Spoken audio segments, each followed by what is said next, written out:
4 matches down and 1 to go on our second day of the Super Week. It is play day 8, and we end with a good one. Welcome back, everybody. Jonas Willinger here for the final time with Foxe and Laxing. Before we dive into this one, it is M80 and Orgless. Orgless riding a nice bit of a win streak, 2 wins under their belt as they look to build some momentum getting into the playoffs. Yeah, they look to be one of the better teams that we've talked about at the bottom, finding far more success than we've recently seen. Well, at least Cloud9, they did find success today. But a big factor here is playoff implications. They need these points. Maybe not in a desperate situation needing these points because they are tied with wildcard at 8. So even if they lose today, it really is going to go into tomorrow. But at the end of the day, you want the points. You want to lengthen that gap. Even if it goes OT tomorrow, then they would be at that threshold of being able to qualify for top 6. As for M80, their chances of getting top 2 and getting first are still very possible. Yeah, M80's right in the fight. And as you said, no matter what with Orgless, it's going to come down to that match against wildcard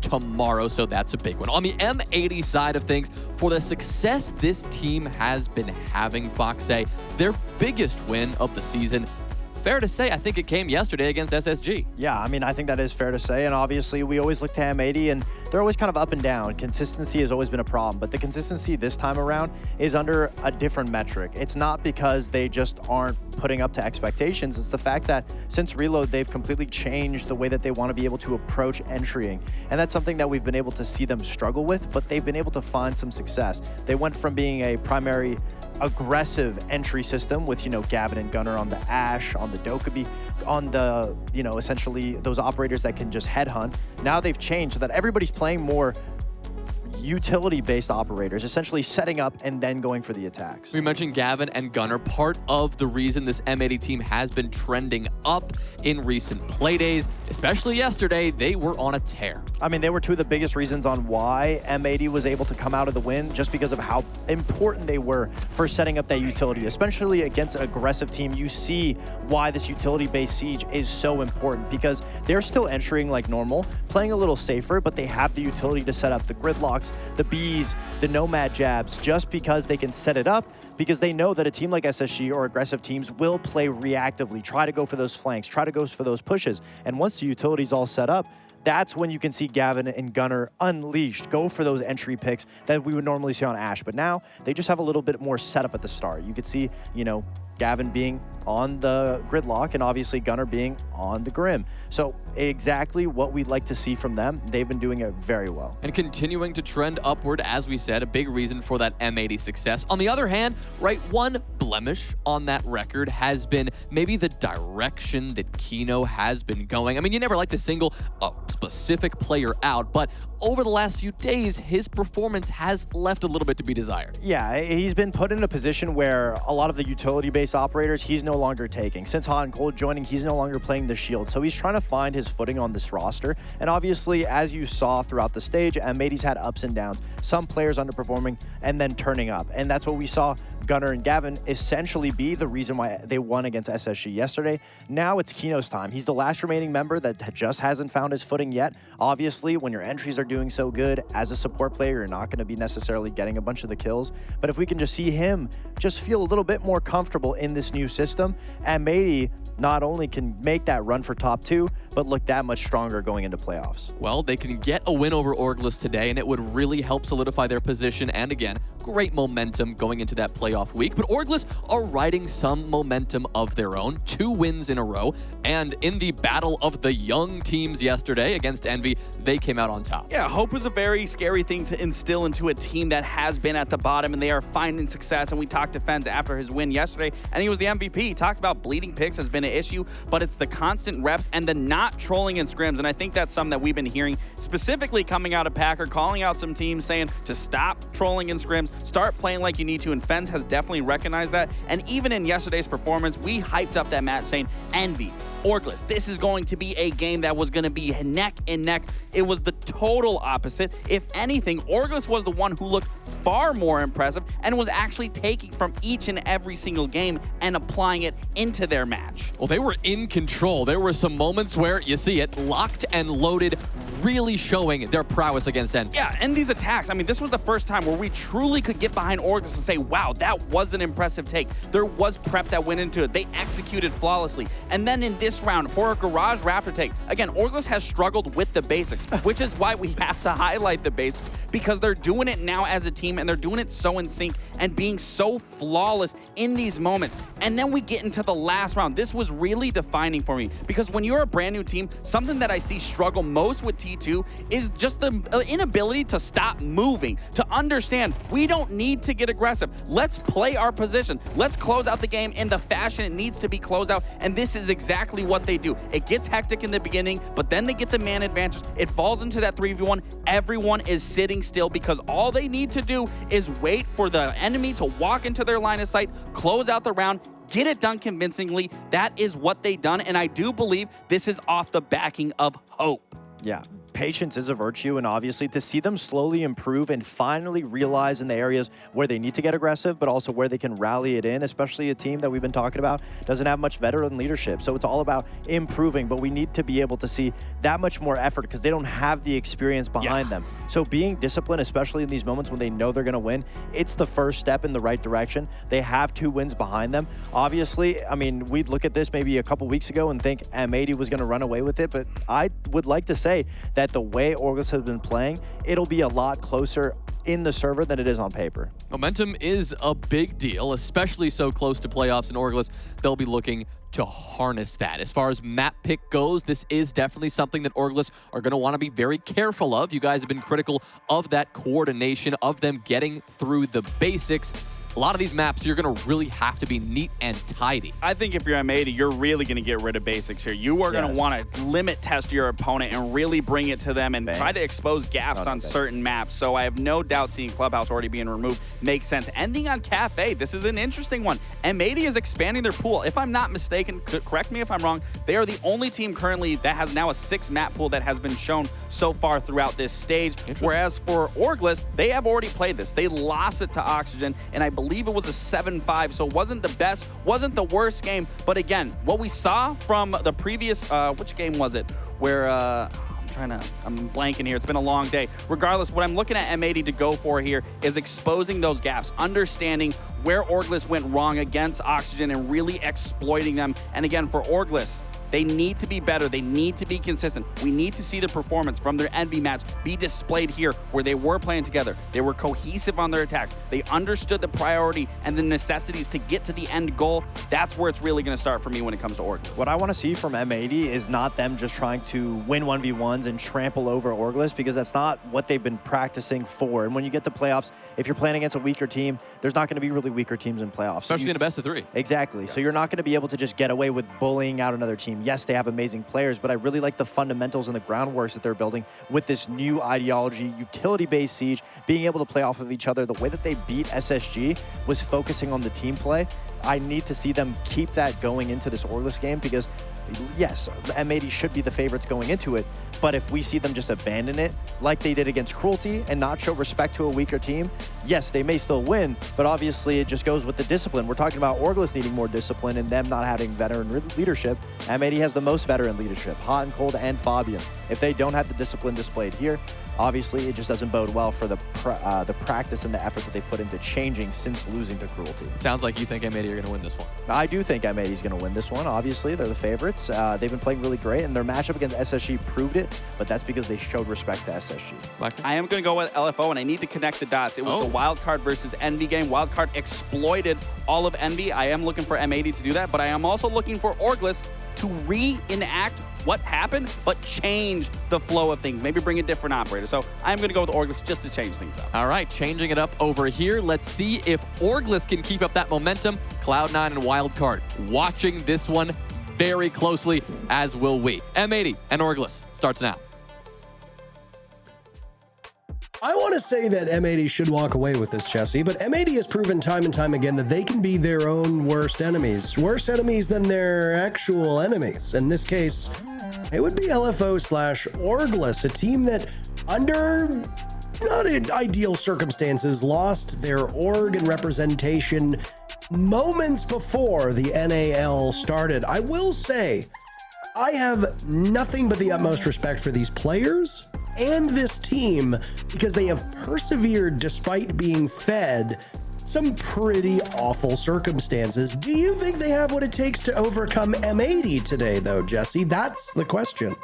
Well, Parker, if you look to history, you might find that Orgless actually are the biggest enemy of M80 because under their old organization, they actually have a 4-game winning streak up against this team, beating them all 4 times they met last season. Now, the M80 roster has changed quite a bit in that time, but some of those wins from Orgless, previously LG, were against a similar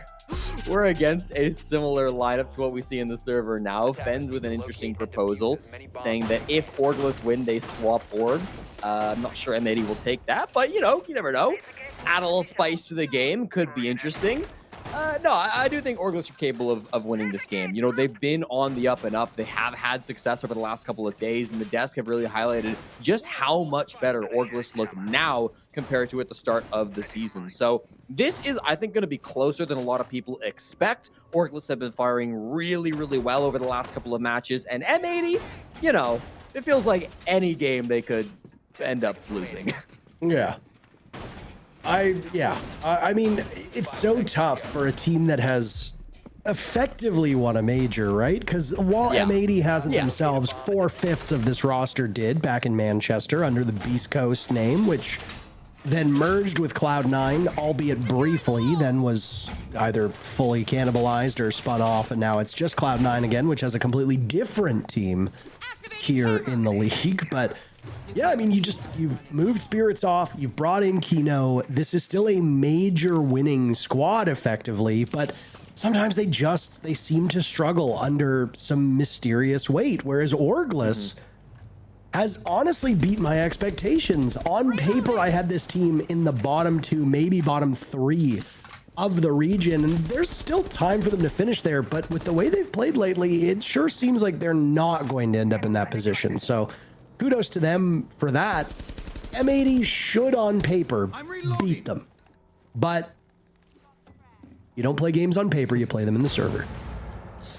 Well, first of all, these operator bans are about as standard as they come. A Zombie Castle, the most common bans that we see on Cafe, and then Ying plus a shield, also the most common selection, with Bino mostly picking the Monty this season, so it's not surprised they chose that shield of the 3 options. Top floor defense is typical to start things off too, so it's been really standard at the beginning here. Gavin playing a little bit aggro on that dock, a bit of a weird pick, playing just behind the bar at the moment, playing inside a freezer. They've of course got players extending over around bathroom as well, which you see currently being played by Kino on that mute. Cigar not really being contested, so a little bit of space being given up to Orgless, but as always with Cafe, it's not going to be free to clear things out. And a lot of Falc cams still surviving into the final 75 seconds, which is a little odd considering Epic is on that IQ. It's going fishing right now as Kixro is looking for the opening pick against M80, and he'll find a player prone as Kino has to get out of that position. Amazingly, M80 somehow all survive. Kino taking a whole host of damage. First casualty, though, is Kino inside of that back bar as Gavin finds kill number 2, and Fens, who was shown on the pre-show, did some talking, did some interviews.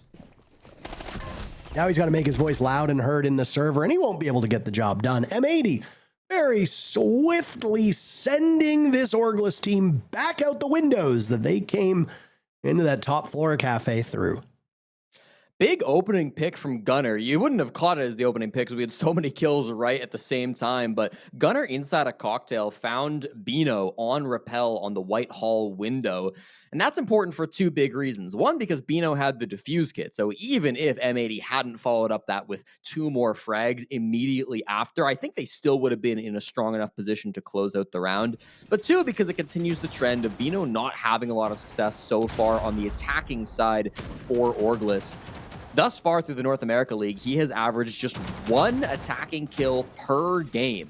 Now, admittedly, he's played a lot of shields, more than 50% of the rounds on shields, and he is the IGL for the squad as well. But he's not been a guy that's really been able to get into the server, and when he's playing on the Capitao, he's on Rappel, He's holding the defuse kit. Dying in a situation like that isn't really what you can afford to be losing for Orgless. So opening pick, something to watch out for going forward between these two teams. Can often really tell the story of a match, and I think in that first round it definitely did.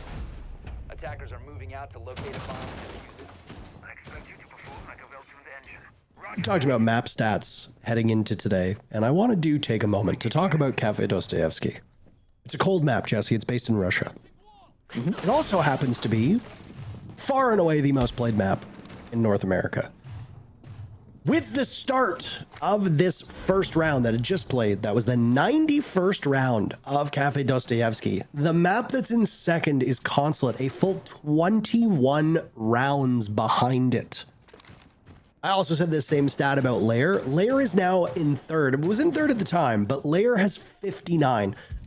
31 fewer rounds have been played on Lair than Cafe, and Cafe will very likely eclipse the 100 round mark. I imagine we're going to see 10 rounds between these teams. Maybe I'm wrong, but I guess if M80 plays the way they played in round number 1 and are now starting to play round number 2, maybe we don't hit 10. But Cafe could break 100 while the next closest map would be 70. That is bananas. Now, Cafe has a huge amount of play on it, and guess what?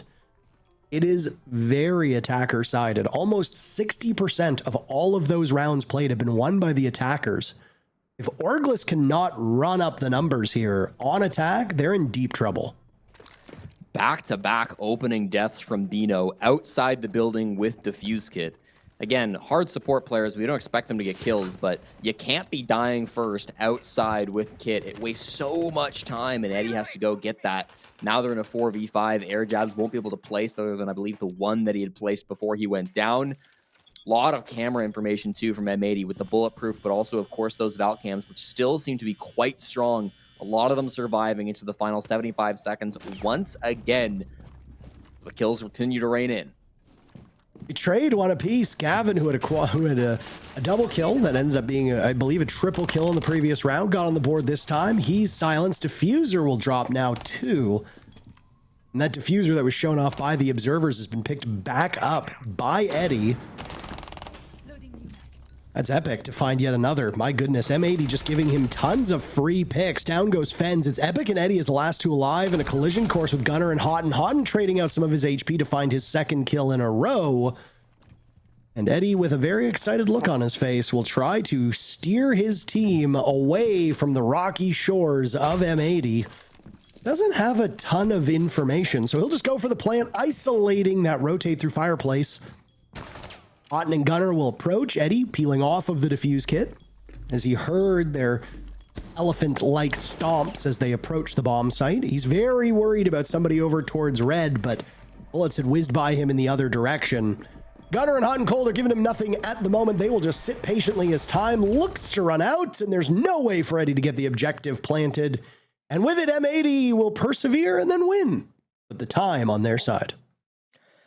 Good effort at the end there from the young rookie from Tuscaloosa, Alabama, but end of the day, M80 too smart in the 2v2. I really liked that rotate coming out from Hot and Cold, going down below the bomb site. He knew he had time, right? The plant's going to go down inside of mining. You've got time to go over to the red stairs, and now you're in a pinch position. Now, if this last player on Orgless tries to hold F inside the bomb site, you guys can pinch together. Even if he gets it down, I would favor M80 in that 2v1 because they had such good positioning set up for that. Didn't need to get to that situation. Obviously too nervous to plant on the side of Orgless, and so they ended up just playing out on the time. Couldn't quite get it down. Really tough to win from that situation. It's those opening picks that have continued to tell the story, and we have a very early sack timeout coming from the coaching staff of Orgless. That'll be Froshi. Major champion, I should mention, alongside four of the players playing for M80 at the moment. Froshi was the analyst for Beast Coast when they won in Manchester. Now he's head coach of Orgless, so hopefully he's got some insights to maybe rein things in the early game for Orgless. Both of these teams get to talk to one another. But, I mean, if you're Orgless, you're pretty unhappy with how that started. Not that the season will be over for Orgless with a loss here, but you'll have one remaining day to guarantee your spot in the playoffs. It's been said through many of the matches today, but bears repeating for those that have not tuned in up to this point, or maybe those who didn't listen as well as they would have liked. Tomorrow is the very final day of our group stage, and there is but a single spot remaining in the playoffs that is yet to be spoken for. The other 5 spots all locked in yesterday. Shopify Rebellion, Dark Zero, Space Station, M80, and OXG have all clinched their spots in the playoffs that will be starting next week. The final 3 teams that have a chance to be that 6th and final playoff team are Wildcard, Cloud9, and of course, this LFO/Orgless team. Now, starting the day, Orgless actually had that spot, but because Wildcard won their match and because of the round differential and point totals, Wildcard has jumped over them into 6th place. It's anybody's game, though. Wildcard and LFO both tied at 8 points. Cloud9 1 point back with 7. Tomorrow, Wildcard and Orgless will do battle. The winner of that match, if they gain all 3 points, assuming that Orgless doesn't get a single point here, the winner of that match will effectively clinch the spot. Yes. Cloud9 will be playing against OXG tomorrow, who will have their hands full with a team that might not be playing as hard as they need to, because if you've already clinched the spot, maybe you save strats. Always a possibility. No shame in that when you've already secured your spot if you got nothing to play for, but that's all really contingent on how this game goes. Orgless still have everything in their hands, and Epic asleep at the wheel. Gunner finds another pick outside and does get traded back with Gavin and Diffuser both going down. So the train of kills is all going the way of Orgless. Another Nitro from Hot and Cold answers back on a Fens, and it's now a 2v3 with just the support duo of M80 left to hold things back, but they don't know there's a clash here. Oh no! That was beautifully played by M80, though. Not expecting that Hot and Cold would be in tow with Kino, and Kino on shields, as much as we've joked before, can do an excellent job when working with the right set of tools around him. And Hot and Cold, not quite a tool himself, but he can be a tool for M80 if they so need. Hot and Cold 5-0 at this point in time. He's yet to die through the first 2 rounds. Can he make it through a third? The next minute will answer that question. You've got to find some way to work a pick if you're Orgless, right? If you go 2v2, you start to plant, the Clash is walking up at you. That's going to be bad news, but they're playing very passive on M80. Super smart from Hot and Cold. Knows he can't go down. He can't leave Kino in a 1v2 because in that spot, it would just be game over. He has to be the one to stay alive. He's got Kino to protect him. That's why Orgless are spending their time up above, hunting for a pick, trying to find a vert angle, but Hot and Cold's giving nothing to them. So Kixro will have to go to get aggressive while Bino starts to get on the plant. Kixro eliminates Houghton, and Kino's the only one left. Houghton's first death. A couple first deaths across the board. Gunner as well dying for the first time, and now it's a watch from Kixro as Bino gets very close to getting that diffuser down. Shield will go out, and he's got a read on it and some soft walls through which he can do some serious damage. Trying his best against these 2 players, but this is an awful lot for him to deal with. Bino will walk up and get the final kill after Kixro had pushed him through the hallway, and Orgless is on the board. What do you know? When Bino's alive late round, he actually can have some pretty good value. I love that 2v2 coming out from both Kixro and Bino. Super smart the way they played that. I mentioned how they had to make sure they found Hot and Cold before they started for the plant. Otherwise, it was going to be really awkward trying to plant with a Clash on the board. So they took their time. They had loads of clock, so they used all of it. Eventually, Hot and Cold makes a mistake. He played so passive in that 2v2 for so long, but got antsy, ran underneath the laundry hatch, gave up his life to Kixro, who has been on fire these last couple of games, and then Bino is able to hold down that plant. They win the 2v1. Super smart coming out from Orgless in that 2v2.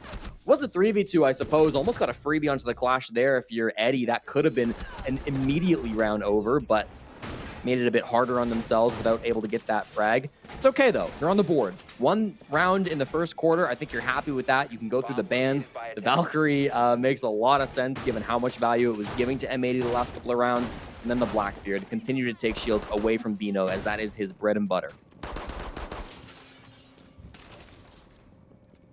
Right now, Bino's the only player swapping off of one of these attacker picks. 10 seconds remaining.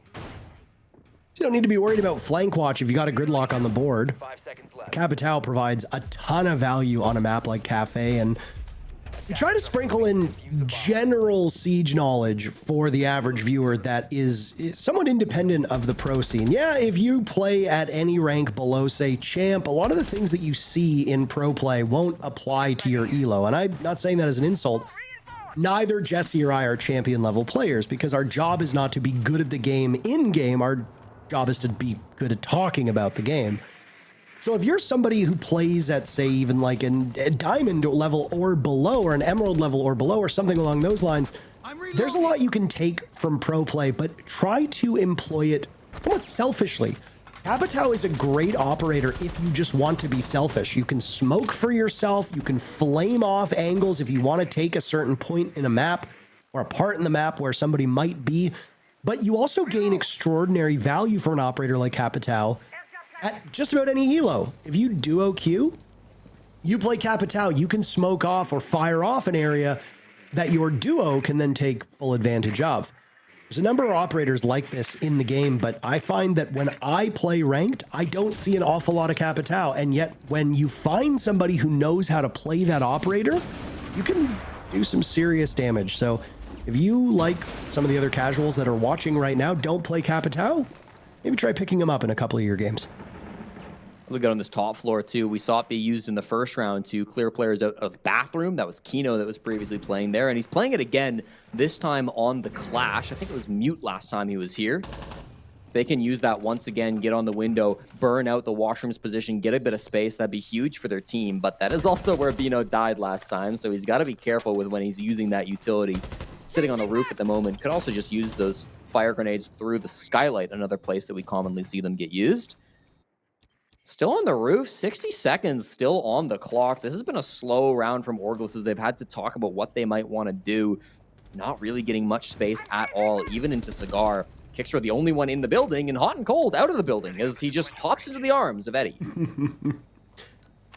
A nice set of strong arms to catch him. Isn't that a beautiful thing? But M80 obviously a little bit disappointed with that. Changes to Jaeger have vaulted his pick rate way up. The big one being that no longer are magnets the only thing that catch certain projectiles. Now the ADS catches it just the same. And with it, we've actually seen Wamai's pick rate fall off quite a lot. M80 now, as they had suffered through at the beginning, find no problem tearing through the remaining players on this LFO Orgless team. Fens and Bino are the last two remaining with a Clash and an Echo still on the board. Neither of these remaining players on Orgless hold the case. Fens is just trying to buy time. He's now picked it up. We'll need to go for what I imagine will be a suicide drop, as there he goes. He's in through the hatch, but he's all by his lonesome. Gavin dispatching Fens, and Bino will run out of time as M80 yet again will win off of the clock, just as they did in round number 2. It was a rough round before this that M80 ended up losing, but it's all back to business, baby. You often hear Siege fans, if you're maybe newer to the competitive scene, you often hear Siege fans talking about G2 and how good G2 is. That stands for the 2 Gs on M80, Gunner and Gaveni is what they're talking about when they say that. Big round from the G2 of M80, who managed to step up for, I believe, 2 kills apiece, just locking that bomb site down as the push started to come in from Orgless. The initial aggression from Otten wasn't exactly what they needed, but then as the push came in, less than 30 seconds, they were able to line them up, playing from over towards top white, over inside of Cigar, getting a little aggressive when they needed to, but only doing it when they knew that Orgless were in a bit of a chaotic state, making sure that they could find those picks when Orgless were in the midst of their push and not able to communicate as well as they otherwise would be. It'd be quite a bummer for a team like Orgless to get as close to a playoff spot and still ultimately come up short. I know that people watch sports, esports with different opinions on underdogs. Some people absolutely hate to see underdogs win. A good example of that is a former League of Legends caster, former Overwatch caster, and very briefly, one-time Rainbow Six host, Monte Cristo, who thinks that the best team should always win because that's the best storyline. You and I tend to have a fundamental disagreement here because I think that underdog stories are among the most compelling and easiest for casual viewers to grasp. Orgless are undoubtedly an underdog story at the moment, a Cinderella story, if you even want to call it that. Obviously the heartbreaking result of them losing their org days before the NAL was supposed to begin, but They banded together and they've hung in there. And again, they started today in a playoff spot. They lost it because of another match's result, but they have an opportunity to rightfully earn it. The problem is that, Jesse, when you get this deep into a regular stage, at some point your destiny ends up out of your hands. If Orgless loses here, they still will have their destiny in their hands because of their match against Wildcard tomorrow, but it'll be a much tougher fight. If you're a fan of a good story, or even fans of these players, you're very hopeful that M80 decides to sleepwalk their way through the remainder of this match. It's an important game for M80 too, though. They are still in contention for top 2, which would give them a bye through the first round of playoffs. They need all 3 points versus Orgless if they want a chance at that tomorrow. So they definitely want to get their regulation win in. For Orgless, this is not do or die, as you said. Tomorrow is the main game, but today could definitely help them out. Top floor from Diffuser. He's hunting for a fight, and he finds Kixrow. Hits a body shot, but can't do more than that with the DMR. It's a game of cat and mouse. They can't quite find each other. It's Gunner, actually, who goes down on the white stairs thanks to a good angle from Eddie. So swift, and it seems like every round is decided by these first bit of actions, or first little bits of action that we see. Both teams very swiftly reducing numbers. My goodness, Kino getting a bit of a jump scare there. Who says Siege isn't a horror game? 2 kills for Gavin before he's removed, and Hot and Cold, who started off very hot, has gone cold over the last 2 rounds. 0 kills, 2 deaths.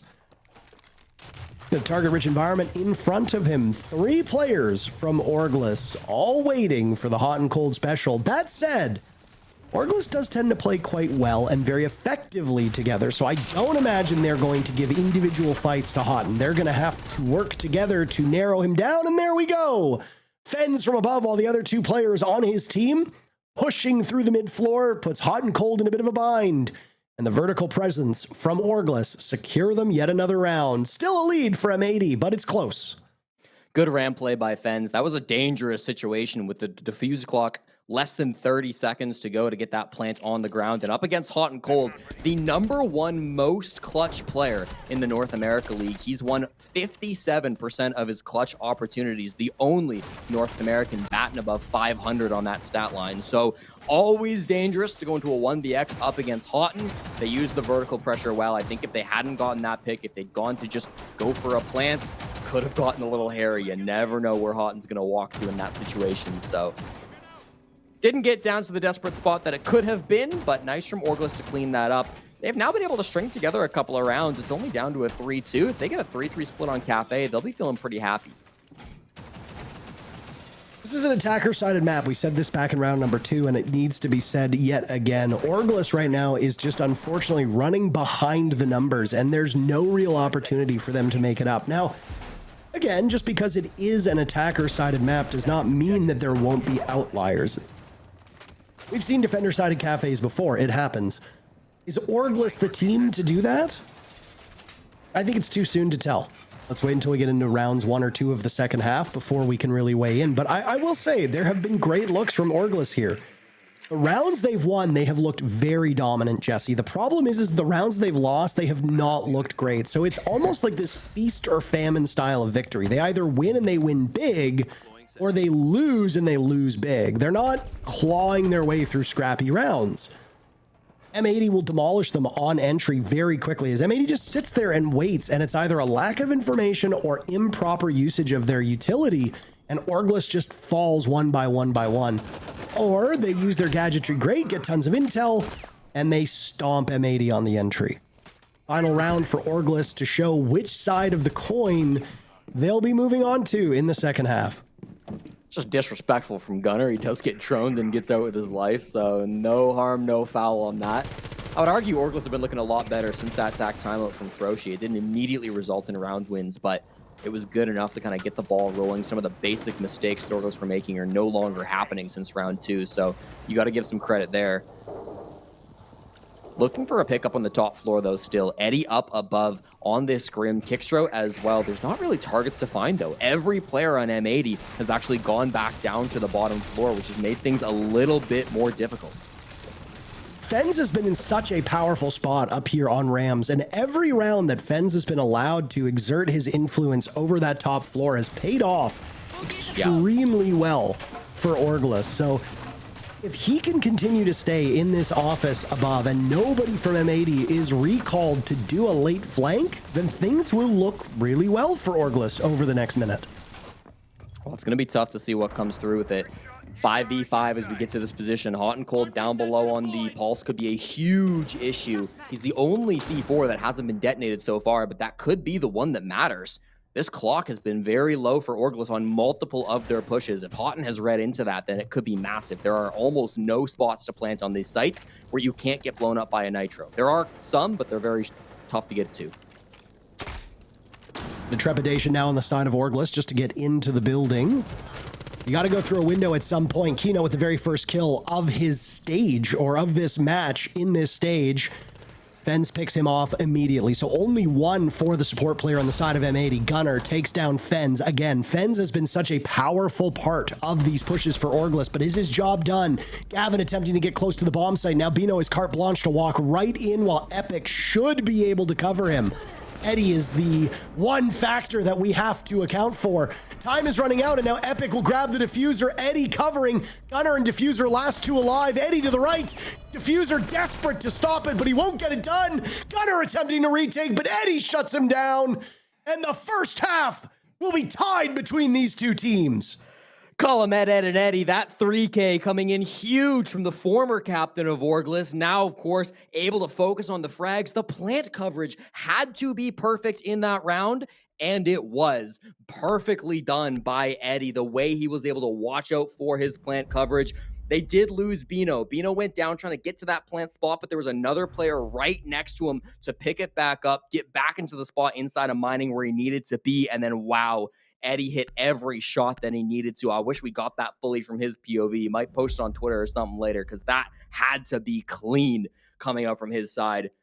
Really well done. And that, I mean, they get a 3-3 half. They've got to be feeling really good. Cafe can be tough sometimes to attack, and especially with the way the bans go, it can be really, really awkward.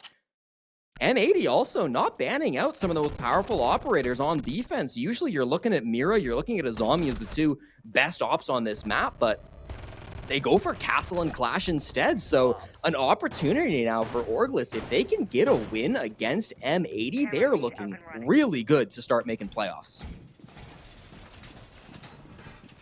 In order to get into the playoffs, you're going to have to beat some good teams. That's just the way it works. LFO has some victories under their belt, but not many. Only 3 to their name, and 2 of those victories came against Cruelty and Envy, the 2 worst teams in the league, just simply based on numbers. The other victory came against the team that is 1 rank above those 2, which is Cloud9. So if you look at the standings of LFO, they have 4 regulation losses. They have 2 regular victories against Envy and Cruelty. And then they have an overtime victory against Cloud9. Cloud9's in 8th, Envy's in 9th, Team Cruelty's in 10th. This Orgless team beating M80, who started the day in 3rd, currently sits in 4th. This would be a huge victory for them because all of Orgless's wins have come against teams that are below them in the standings. This reminds me of E1 back in Brazil, where all of their victories came against the very bottom teams in order to make it to the major. At the end of the day, it doesn't matter if you beat up on a bunch of the bad teams. As long as you get enough points to make it there, you've earned that spot. Presumably, the other teams above you would have done worse against those same bad teams. But a victory against a top 4 team, that's a huge feather in your cap for Orgless, and that would be a huge boost heading into tomorrow's matchup where they'll play up against Wildcard. Leaving the Azami unbanned means Kickshrow will have free reign to play those Kiva barriers here inside Piano. That's currently where he's posted up. Piano, Cigar moving in these more aggressive parts of the map. He's got Fens and Epic to back him up on the top floor, while Eddie and Bino hold things down on the main site. More Capital bolts coming out. A Glaz from Kino as well. One of the best sniper players that we have in the league. Hoping to find a pick on a Kickshrow. He has one more Kiba to work with, but he's really facing the pressure. That Firebolt just missed, though. Epic's been down and will need to be retrieved by somebody on the side of Orgless. They've scraped their way to an even standing, which is still not ideal for Orgless, just based on the way this map plays. And M80 will take no prisoners on their very first advance. Fens, who's been sensational so far in high-impact situations and with gadgetry, will only get a single kill before being traded out. Top frag on the side of Orgless is Eddie. He's also had some extremely impactful plays. He and Bino will now need to work together as M80 look to make up for lost time. M80 now on the favored side of Cafe, just based on all the rounds that have been played in this region. They've got plenty of time to work through this here as they're in a 4v2 with 40 seconds left. Yeah, not free for M80 by any means, but full information. Hot and Cold just found both players, and with that, you've got to imagine they'll be able to put together a good execute. I think so. Gavin with the slow peek over to Eddie, and Bino gets punished by Kino, and just like that, a very anticlimactic finish for M80, but they do as they need to do. It's business as usual. They regain the lead. Orgless has been trailing so far on this match, and I do fear, Jesse, that with the side swap, Orgless are just going to continue to fall farther and farther behind. Yeah, well, I mean, an anticlimactic finish often comes off of some really strong starts, and I think that's what we had from M80. It was kind of an interesting clear through the top floor. Almost always a Cafe push, no matter what the site is, will start by dropping the red hatch. You drop red, you go to Cigar, and then you start to work either through bar or through piano or wherever you want to go. And that is what Orgless were, I think, expecting with the player in bar. Of course, the Kiba barrier is set up over towards Pixel as well. But instead, M80's support duo double swung in through the white windows. Kino came in through the white stairs window, and then Hot and Cold swung in through the window on the white hall. So both of them were able to pinch up towards planks. They found Epic at the same time Kixro went down. They got a really good clear of that top floor by working some unusual angles, some rappels in that just maybe weren't being paid as close attention by Orgless. And of course, they used a lot of their smokes, a lot of their utility to make that happen as well. That wouldn't get done if they didn't have all the util that they brought to that round. So cool push by M80, got really good space on the top floor. And from there, excellent information work, was able to make that a clean finish to the round. I have been very impressed. I have been very impressed so far with the way that Orgless has approached this map, and I'm hopeful that they're able to show a bit more teeth than we saw in their very first Defender round. They'd take some chances, though, as that was Eddie swinging the main door of Bakery. M80 are either wise to it or have already ascended the building. A very vertical map. It's not likely that somebody will still be sitting inside of spawn or even near that Bakery door. The closest, just based on proximity, did appear to be Gavin as he was up on that exterior portion of the second floor, but his focus is on getting to the top of the building to unite with the rest of M80. Start at the top, clear downward, and throw some drones in that spot to ensure you don't have a run out. Question needs to be is, could Eddie be more effective in another spot? He's just given his position away, and that's honestly great for M80, as now Hot and Cold is positioned to grab him should he head for the red stairs. I believe Houghton already knew he was down there. He's been holding this position basically the entire round. Was either aware or was worried about somebody else going in from the bottom. They saw his feet just under the cabinet, so this will be a freebie for Gunner as soon as he can hit his shots. There it goes. Good droning to come on in, and that's going to be Eddie down after the heroics that he's had over the last couple of rounds. Gunner moves up to 8 and 3 on the stat line, but it wasted a lot of time. You know, this was not for complete free. They do have top floor now, so they can start working on the floorboards, but this comes a little bit late into the round. I think you're still happy with your position if you're M80. Full top control, couple of shotguns to start working on the floorboards, diffuser, and then Gavin on the discount buck with the secondary shotgun instead. Feels like somebody on Orgless needs to make a play, either a nitro to come out from Bino or somebody to go for a flank, but at the same time, all of that is going to be watched, so it's really awkward to try to get that man count back. I think it's funny you mentioned that, because I'm old enough to remember when Jackal released, people called him a discount buck because he had the secondary shotgun that if buck wasn't available, you could use in a pinch. And I remember, I think it was Kix who said it, and he got laughed at for it. And oh boy, did he end up being right.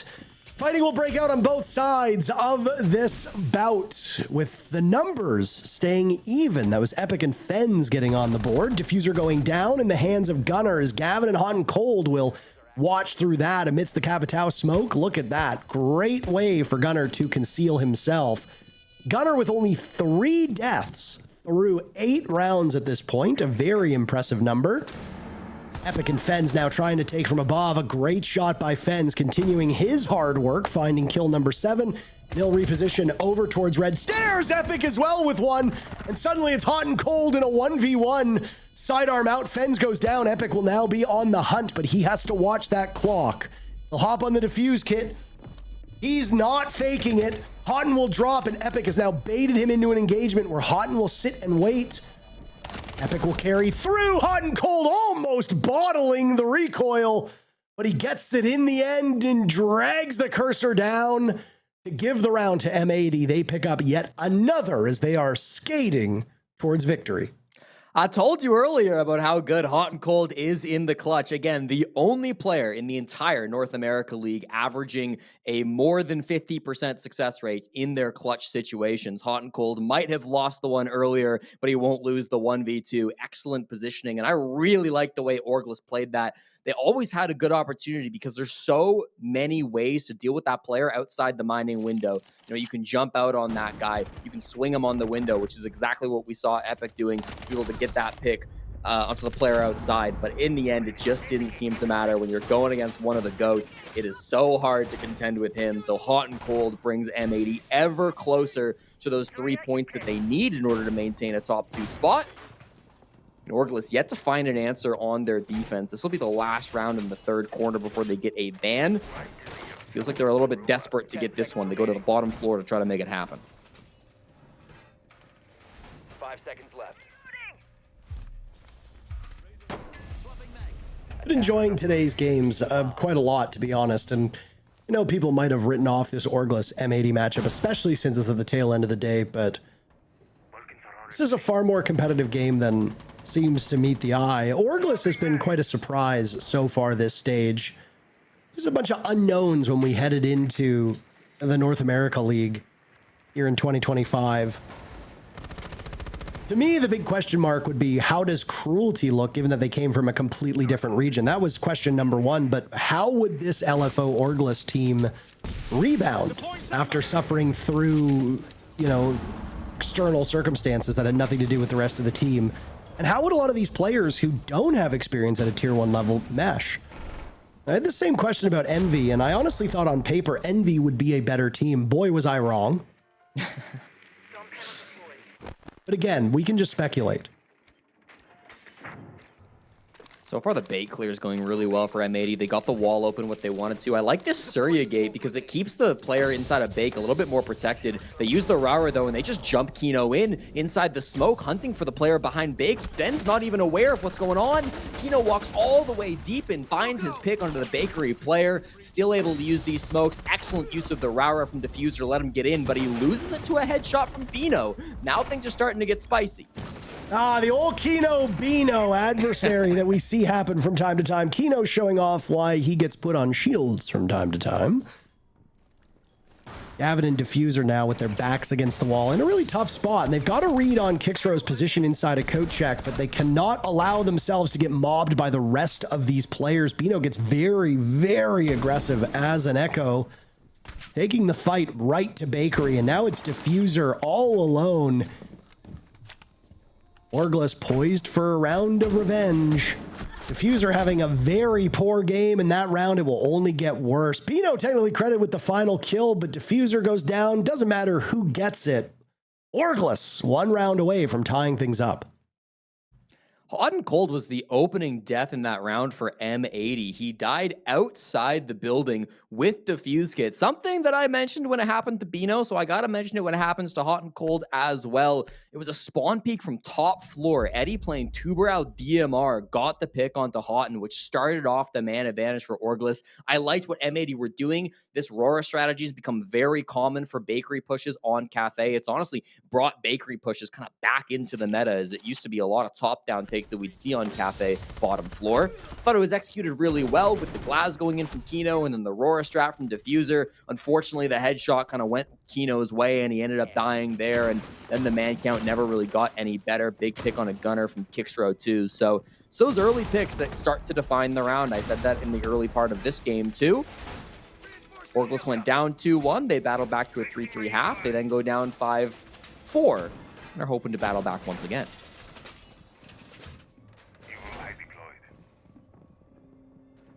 Attackers have located a bomb. I mean, you just can't seem to get out of their way certain rounds. And Diffuser's having a really, really slow start to this match. I mean, Gavin is just doing Gavin things, so that's to be expected. But heading into today, Diffuser was the best rated player on this M80 squad, tied with Kansan and Ashen in 5th place overall. Crazy to think about, but Hot and Cold wasn't too far behind.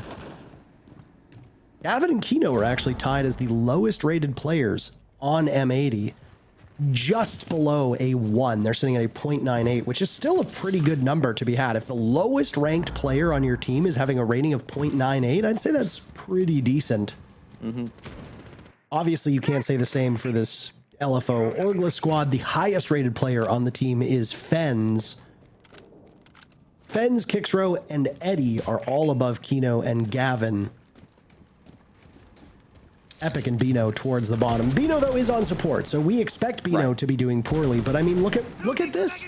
Gavin is technically the lowest rated player on M80. He's the best player in terms of frags at the moment. Bino is tied up with Fens, just a little bit behind Eddie, and he's their lowest rated player too. So up is down, down is up at the moment, Jesse. I don't know if we're playing in Australia or not, but here in North America, things seem to have flipped on their head. First kill comes in as Kino dies on the side of M80, and Orgless has a golden opportunity to find the next 4 players on M80 and tie up this game. Yeah, still so much util too. They've got to burn through Epic with these ADSs. Still some Evil Eyes up as well that Fens is able to pilot. Explosives will start to come out from M80. They've got Ash. They've got, of course, Diffuser with the Gone 6 as well, but the camera remains. That should get it. There we go. Finally, the Ash Charge clears out that Evil Eye, but it's been over half the round just to get the first Evil Eye inside Piano, and there will be another as they try to push in through Cigar. So plenty of work to do still if you're M80. Hot and Cold looking for a shortcut as he walks up the brown stairs. If he can work a pick from down below, perhaps on the Maestro, which they'll have no doubt pinged out thanks to the Evil Eyes, could be a really valuable pickup. Once Maestro dies, he can no longer pilot and shoot those cameras. This is a battle to the death now. Fens is being hunted down, and there goes the tracker. Hot and Cold desperately trying to do something. 2 kills from M80. Eddie, the only one on the board to rebuff them at this current point in time, but he's punished for it. And again, we find ourselves in a 3v3. Action has been so swift between these teams, Jesse. People are dying left and right. It's Kicksrow's time now, as Epic could be next on deck, as he's chased off of his position but caught by Gavin. And now Bino will attempt something over towards Cigar, finding what little remained of Diffuser. Hunted down by Hot and Cold, but he'll have information on that. Gavin knew his whereabouts over towards Piano, and what looked like it could be a tie game has swung the other direction. M80 pick up a round that they desperately need, and instead of tying things up, M80 has guaranteed themselves one of a potential 3 points as they have secured match point against Orgless. Massive round from Gav on the Ash. When it comes to just straight up aggressive entry players, I think there is almost nobody better than Gaveni, one of the best players in the world, playing on that R4C when he has to. Really good stuff coming out from him. You saw how the focus from M80 was fully on Fens on the Maestro. They not only had Hot and Cold going down below, but then it was the long angle from Diffuser, which eventually got the pick onto Fens. That's a little former teammate on teammate action. Diffuser and Fens used to be a duo back in Tier 2 when they won Element 2 in late 2023, early 2024. That was on Team Envy, different from the Team Envy currently in the North America League. There's 2 orgs named Envy. Actually, that might have been an Orgless team. Regardless, 10 seconds. nice to see some of these players that were in Tier 2 a year or two ago starting to bounce back into Tier 1. Diffuser, Rookie of the Year last season, already made his impact, and now Fens looking to do much of the same. Not as big of names that he's playing with, but still having big impact for this team. You just heard a little bit of the dialogue between the operators. This was actually something new that was added during Siege X, by the way, but we don't really hear all that often on the broadcast, is that operators will now talk to each other. So a little bit more for the lore fans that are out there. If you've never come to a Siege event, you would not know how large the cosplay community is for this game. It is incredibly impressive what the cosplayers are able to do. Not gonna go off and name all of the cosplayers because there's a lot of them, but if you do spend time helping our scene by talking about the lore in-game, whether it's through comics, whether it's through art, whether it's through cosplay, etc., you help keep our scene alive, and we thank you for it. It's nice that the devs have added more depth to it as well. Just something to talk about while M80 now sits 2 minutes away from plunging a dagger through the heart of Orgless. It wouldn't be the end of the road for Orgless, as we said. They will still have their fate in their own hands tomorrow in their match against Wildcard, but a victory here, even 1 point here, would be huge for Orgless. Not exactly an ideal start, though, Jesse, as Fens, who was terrific through most of the first half, has fallen below ground in the second half and is now dead, with about 1:30 still left to go, giving Orgless a disadvantage in numbers. Not sure if Fens will get to play anymore in this game. They know Eddie's downstairs, too. It's where he was playing last time, too, that he likes to go down in the basement. Early C4 is getting used, means it's once again only Eddie's Nitro that will survive down in the basement. Bottom floor, I should say. Starting to work on the hatch. Mining Dining will be the bomb site. Full top floor control from M80. 70 seconds still to go. You see so much soft destruction being used by the Buck and the other discount Buck, I guess, the Ash. There are Evil Eyes and stuff that he's got to clear out, but choosing instead just to use them on these soft floorboards. If they can get a pick through that vert angle, then it's absolutely worth it. Once more, with a pulse down below, planting gets really awkward because there's almost no spot where you can not dodge those nitro cells. You kind of have to go in the corner of mining or maybe on the table and dining. But with information on Eddie, Gunnar can kind of pressure this guy. Bino is downstairs too. There's 3 players on Orgless on the bottom floor, Parker. I mean, they're going to rely an awful lot on Eddie to make this call, as you said, and that singular nitro cell, the one that you referenced, will have to do some serious work here. The thing for M80 is that they've got these nuisance gadgets, right? And there goes one of them.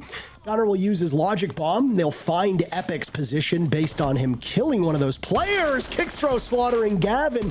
Diffuser going down, hot and cold, seemingly finding this opening. Kickthrow with yet another, and the advantage very firmly in favor of Orgless. Kino with 3 kills will need to double that number unless he gets hot and cold back. No, it's all up to Kino now in a 1v2 with Diffuser running away.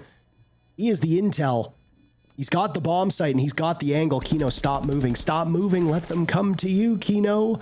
Bullets will whiz by as he gets pushed behind as he tears some strips through Eddie and Epic, but there's just too many bodies and not enough bullets. Plenty of time for Orgless to sit on and counter disable, keeping themselves in this match. They'll find their 5th round, and with one more opportunity, will look to push to OT to pick up some much-needed points in the hunt for the final playoff spot. I gotta say, it is rare to see a team like Orgless put all of their eggs in one basket, have that basket completely fall apart, and then still come back to win the round.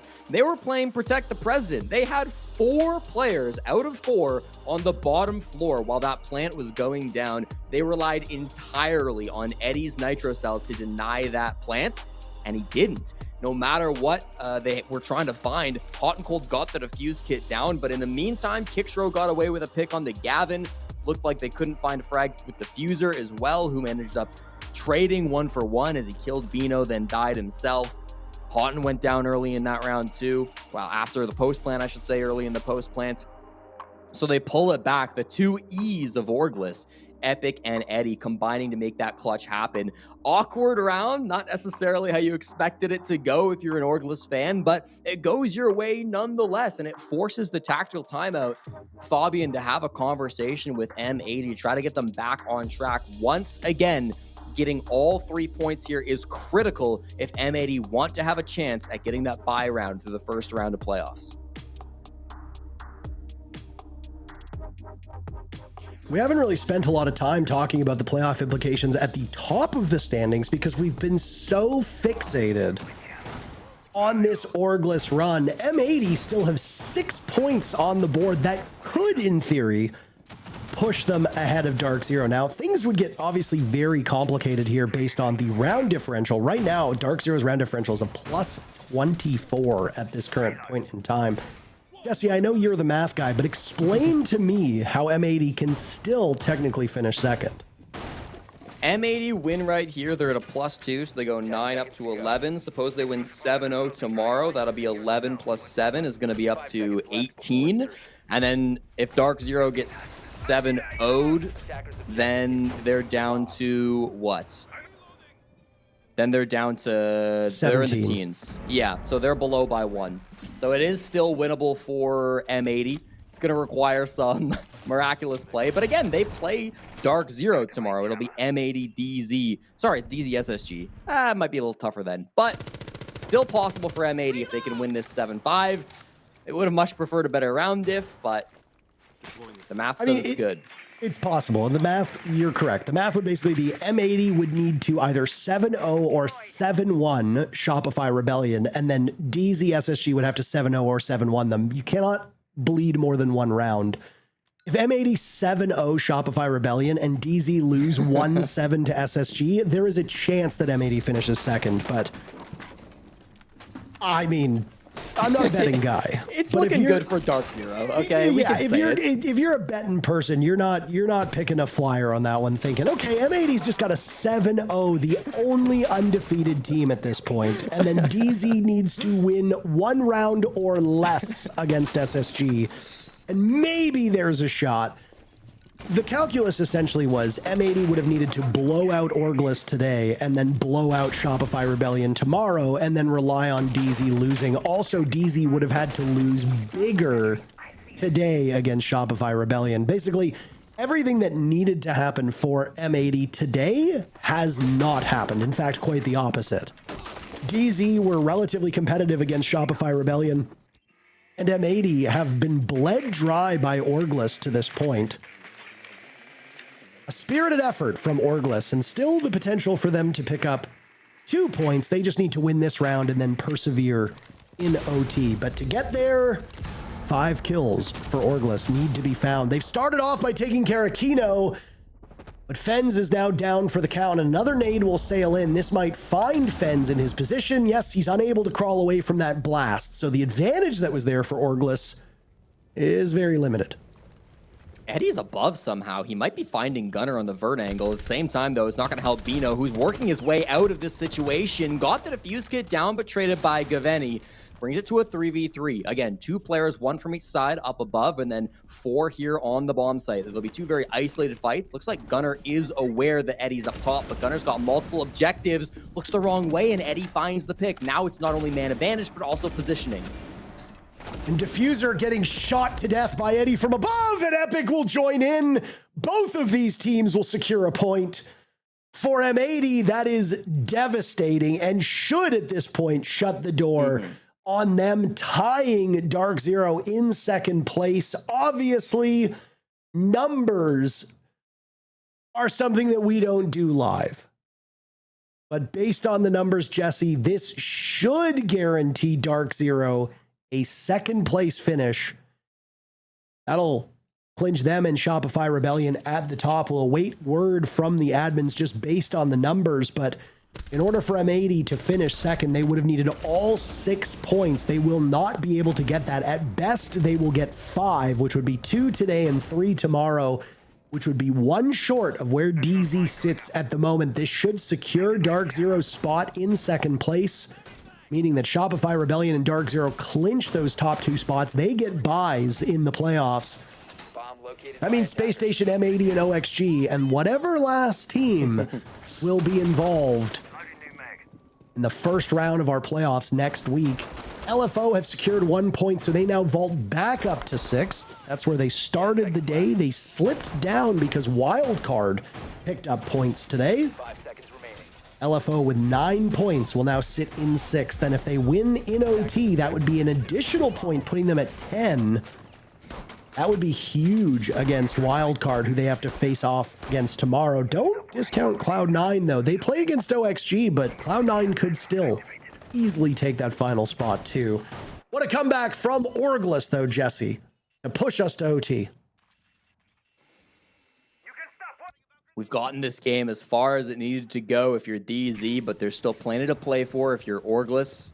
Of course, if you're the fans watching at home too, you still want to be able to get this W. Up on the roof, it'll be Cocktail to start things off in overtime. M80 will get to defend twice, which is usually thought of as an advantage, but not always going that way. Eddie has been fantastic, specifically through that last round, but through the game so far, you see 13 and 7. His play has been phenomenal for Orgless. Celebrated his 24th birthday yesterday with a win. Could get another one here, which would make it 3 in a row for Orgless. Talk about a comeback for a team that really struggled at the start of the round, start of the season, I should say. No real contention inside of Piano. The drones are here with no real problems. Cigar is cleared out as well, so M80 are giving up a lot of space. Part of that is because they know they've got Hot and Cold roaming down below. Could come for a devastating flank late in the round, but on the Jaeger, he's not going to have a Nitro or anything to rely on, so he's going to just have to make that push, likely through red stairs, but could come up white or brown if it suits his interests. It's a big victory, though, to take M80 to overtime. Again, all the points that LFO have put onto the board have come against teams that are below them. By going to OT against M80, they will guarantee themselves 1 point against a playoff team, which is a nice thing to think about. Hot and Cold will jump out and down goes Fens. Kixrow dies as well, and boy, oh boy. Defenders are having a pretty good show of it at this current point in time, aren't they? Kino slaughtering Epic, and while Bino's able to get Diffuser down, it's just him and Eddie against all 5 players on the side of M80, none of which have taken a single point of damage. Eddie on Repel will be good enough for 1, and he has to reposition because of how vulnerable he'll be in this spot. Bino sitting on red stairs as down goes Eddie. The flank will come in. Bino with 1, but he cannot overextend. 2 players from M80 will watch as Kino takes down Bino, and M80 will easily grab the counter disable to go on to match point. Orgless pushed them to the brink, but M80 now punishing Orgless for taking away what could have been a full 3 points as M80 sought out that second place. It won't get there, but Orgless still in OT, good enough for 1. M80 now sitting on match point as now M80 will move to attack. Really did feel like Hot and Cold was the difference maker that round. Playing down below inside of Restaurant, they never had a clue that he was on the bottom floor. So when he went for his run out, got the opening pick, that was good enough to start the aggression. It was a beautiful shot onto Fens. Then it was a long angle shot from Diffuser to take down Kixrow. And then from there, I just think Orgless started to panic a little bit. You saw Epic sprinting through Piano, trying to make something happen, but then got caught off guard by a shotgun from Kino. And after that point, 5v2, even with the post plant, is a really difficult situation. Again, I think Eddie has been great so far today, and even Bino has been playing far above where he's been for the last couple of matches on the stat lines. But 2v5 up against one of the best teams in North America is never going to be a recipe for success, so they will have to win back-to-back rounds if they want to get the W here. That 1 point versus 2 points could matter a lot. The side of M80, I'm looking at some op swaps here, Parker, and it looks like it will get locked in. Hot and Cold on the fuse for our last attack for M80. Going to be going for that top-down take. Those cluster charges can be oh so deadly if played correctly.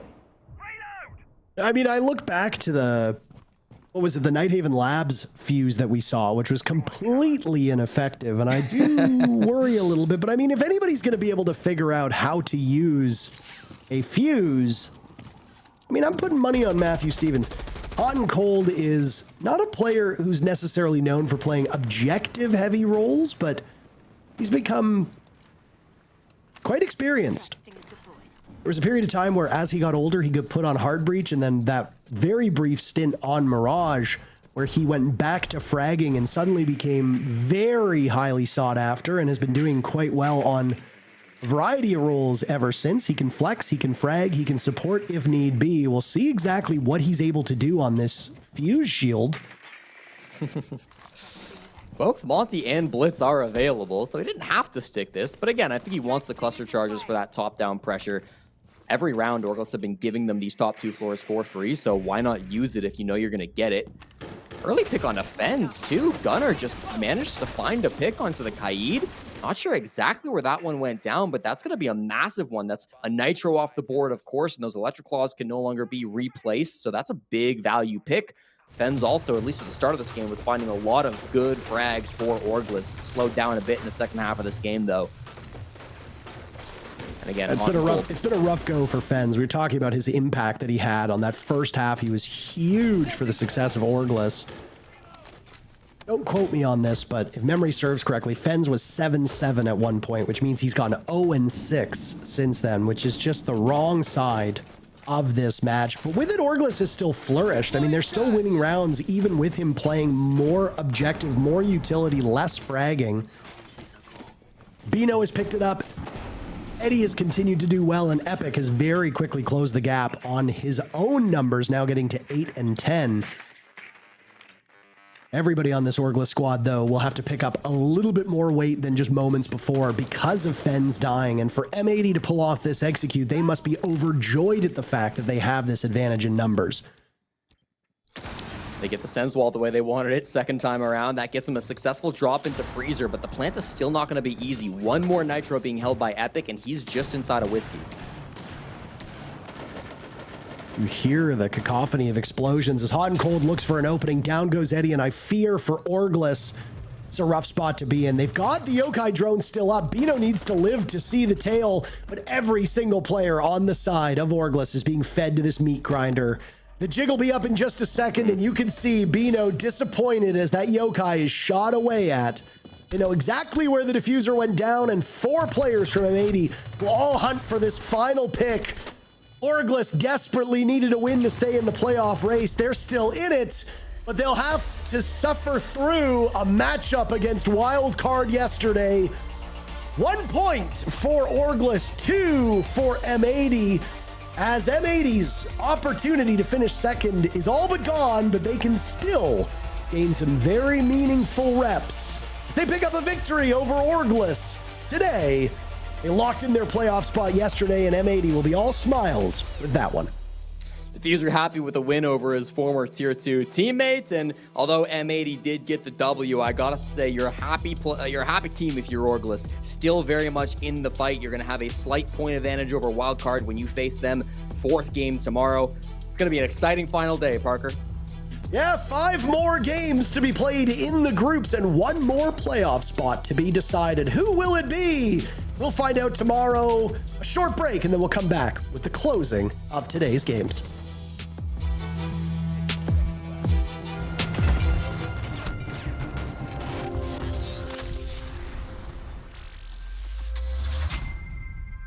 Fucking job, boys. Oh, I'm ass, guys. It's okay, guys. We can blame Falcon for making us from Maverick. Where's he at? He's still Come right. in through. Let's go. I got it. I'll go to the bathroom so bad. I'll be back. Fuck you!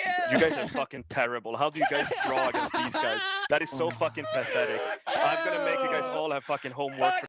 Some inspiring words maybe from Fabian in the background there as M80 wrap up our final game of the day. They take the win over Orgless, and now we'll welcome in Gunnar to chat about this one just a little bit. Congrats on the win. Some kind words from your coach there as you wrap that one up. It was clear. Kind words from him, too. Yeah, kind words from him, too. Gunnar, clearly you guys were having a little fun with it towards the end, but you closed it out in overtime. As you move into the playoffs, was that the kind of game you wanted to kick it off? I mean, I wanted to win, so that's good. But we kind of misread something on 6-5, and then we had to kind of just wing it. Oh, is that what you're talking about, the Maverick? Yeah, like we know that they do that setup, but usually they reinforce the wall off. But this time they just didn't feel like doing it, and we're like, oh fuck. So we just kind of winged it, and it didn't go well, so we went to OT, but we locked in. I mean, congratulations on your guys' win. Obviously, tomorrow doesn't necessarily mean the most for you guys, but that being said, going into playoffs, what's the aspect that you guys are most excited for in best of threes? I mean, obviously our biggest struggle in the best of ones and everything is our defenses, and I feel like we have all the pieces with how good our attacks are, how good our map pool is. So obviously we can show off more of the map pool in the BO3s. Cruelty doesn't have a life game and dog us, and that's it. We actually have a chance to bounce back a little bit. Well, sorry, go on. But yeah, I mean, I'm excited to go through. Well, that leads my next question. Obviously, you talk about flexing your map pool. You've now shown 6 maps, so there's obviously a few left for you guys to show. But I also want to talk about the life game from LFO. I kind of just want from your perspective, were you a little bit surprised at how well they played today, or just honestly the improvement that they've made throughout the stage leading up until this match? I mean, LFO, we have scrimmed them maybe 2,000 times. Okay. They know us inside and out. We know them inside and out. So I knew it was going to be probably a closer game than people thought. They're talented. They have good shooters. Like, people forget that, about Kixrow and all of them, but like, they all could shoot. And like, I don't know if it's nerves at the beginning of the stage for them, or if, they switch calling or whatnot, but they definitely feel more polished to play against than they looked at the beginning. So it was a good game by them. I think we had a couple major fuck ups, or, on the attacks today, and then on the last defense as well. But I mean, they're not as bad as people think they are. Like, they're really not. They're not on the level of like MD. Oh, Okay. All right. Well, I mean, that paints the picture, but I mean, so does the results from LFO so far. So I mean, there's no lies being said. All right, Gunnar. Well, thank you so much for your time as always. We'll keep it quick and we'll get you out of here, and we will see you tomorrow to do it all again. Thank you, guys. All right, thanks, Gunnar. Well, M80, they wrap it up. Orgless, of course, they still have to worry about wild card tomorrow. That's really all it comes down to. The only difference that this matchup really changes is that now the top 2 teams, SR and DZ, now there is no debate. They will both have the bye. That is locked in because this one went to OT. Yeah, I mean, at the end of the day, I think it really says more about LFO keeping it close. Absolutely. And M80, Gunnar specifically, giving them credit in the fact that they kept it close. Obviously, scrims, you get to learn your opponent a little bit more, so that's where the confidence aspect came out.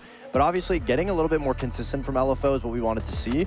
And I'd say them keeping it close. There was a lot of great retakes in the way that when they'd lose that opening kill, they'd focus on getting those picks back and essentially free fighting for positions. There was a lot of retakes from LFO, which I'd like to see. So very proactive from them.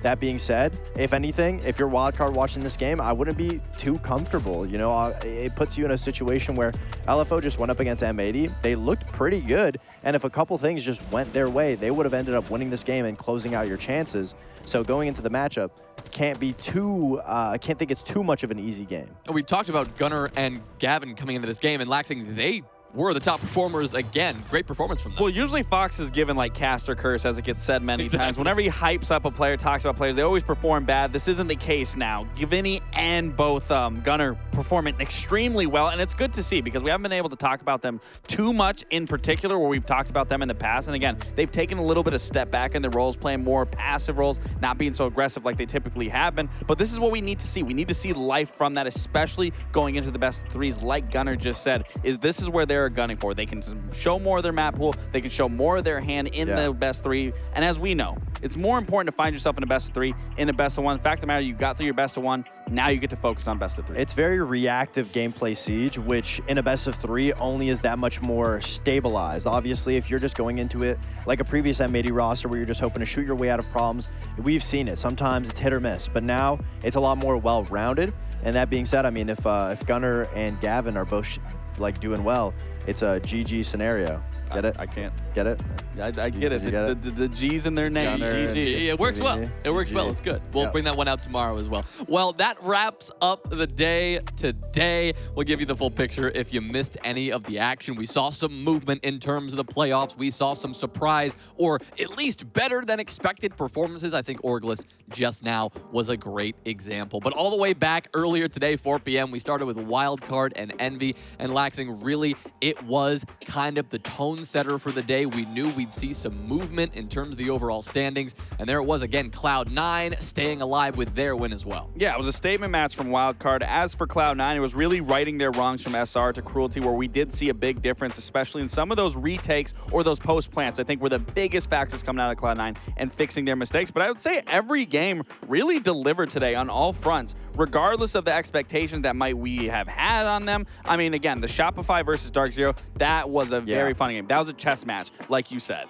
Yeah, absolutely. I mean, I think everyone was watching for that one, and it did deliver. It was really exciting to see them both play, and I think, honestly, I don't want to necessarily say it's an upset, but I think the favorites were more Dark Zero in that situation. So, Troy just coming back and just proving you know, I was a fan of Shopify. I know you were a fan of Shopify. I just feel like with how consistent DZs look, nobody's really put a dent into them besides Shopify Rebellion. So, you know, we'll see tomorrow, obviously, because DZ, I believe, plays SSG. So maybe we will have another rock, paper, scissors at the top. Well, that matchup certainly delivered. I'm glad that the game we were hyping up as the game of the stage was the game of the stage. And from that matchup, we also had our Blacklight detail of the day, and it was Ambi, bringing out some serious creativity and a little surprise up a hatch. Yeah, I mean, it's not something you typically see coming out of Ambi, but it just lengthens, you know, the depth of his play style. And being in this situation, I mean, it's hectic, it's chaotic. You are literally in the enemy's belly. You have to figure out the best case scenario of allowing your teams to get into position, help you set up while also staying alive, and Ambi does it so well. He gets that first pick, plays his life, pulls off a couple 720s, repeaks, gets the next kill, which then that allows SR to really take full advantage of that round, get that plant, play post-plant, and get it done. I mean, Ambi really, in that moment, nerves of steel. Yeah, I mean, the read as well from the rest of the team. Obviously, I'd assume it's a preset strategy, but the read to be able to drone it out, understand that nobody's there, give the call to Ambi. Ambi has the confidence that his teammates are not leading him into a death trap. No one's able to trade him. Yeah, and so he gets into the position, gets the first kill, allows his team to be able to push in through the other side,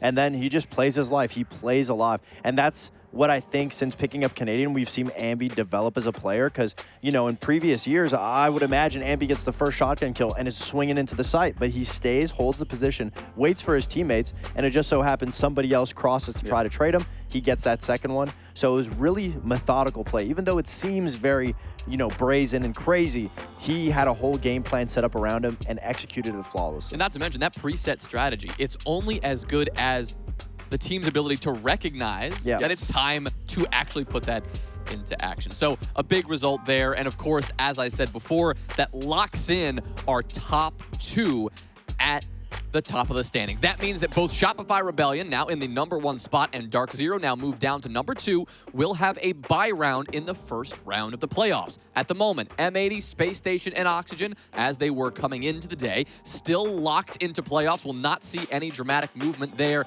Once again, going into the Super Week Day 3, it's all about that 6th and final playoff spot. Yeah, which is luckily for Orgless and Wildcard, they get to play against each other to pretty much decide. So obviously, it's going to be a neck-and-neck battle. Both teams have had, you know, their ups and downs throughout the stage, but I say Orgless has looked like they've looked to be the best, in my opinion, in terms of overall improvement. Yeah, they've definitely come out on the other end looking a lot stronger than we would have expected at the start of the year, which is, to say for Wildcard, I would say it's the complete opposite. We have been not only disappointed, but kind of embarrassed at their performance, knowing that they were Reload's best representative for NA. A third game and that fourth game, they're going to be so impactful when it comes down to the overall result. Cloud9, if they want to stay alive, they need a win there. And then it just comes down to watching that next game, that Orgless wildcard game. We've been building it up all day long, and Laxing, that is what it's going to be all about tomorrow. Yeah, I mean, it's going to be an exciting one. Again, we already talked about how the bottom is now shaping out. Teams were getting eliminated today. Now it's 3 teams really fighting for that one spot with Cloud9's hopes and dreams, you could say, realistically, that it goes to an OT that gives them the scenario of a chance of getting it, but they obviously have to get through their own hurdle of beating Oxygen and getting those 3 points. They have to win and get as much of a round count advantage as they can, and then they also need, I believe, Wildcard to have an overtime win so that they tie points with Wildcard. Yes. And then it gets a little crazy. It gets wild, but Laxing said it earlier, the dream is still alive. Yep. And that's all you need. Another great day, Super Week Day 2, all said and done, but Day 3 is coming up tomorrow, and we hope you'll join us for that. For all of our crew here in the studio, of course, for our director, Ian, our producers, Ferme and Devin, and of course, for Foxe and Laxing, I'm Jonas Willinger saying thanks for watching, and we'll see you tomorrow for Super Week Day 3, 4 p.m. we get started. Have a great night.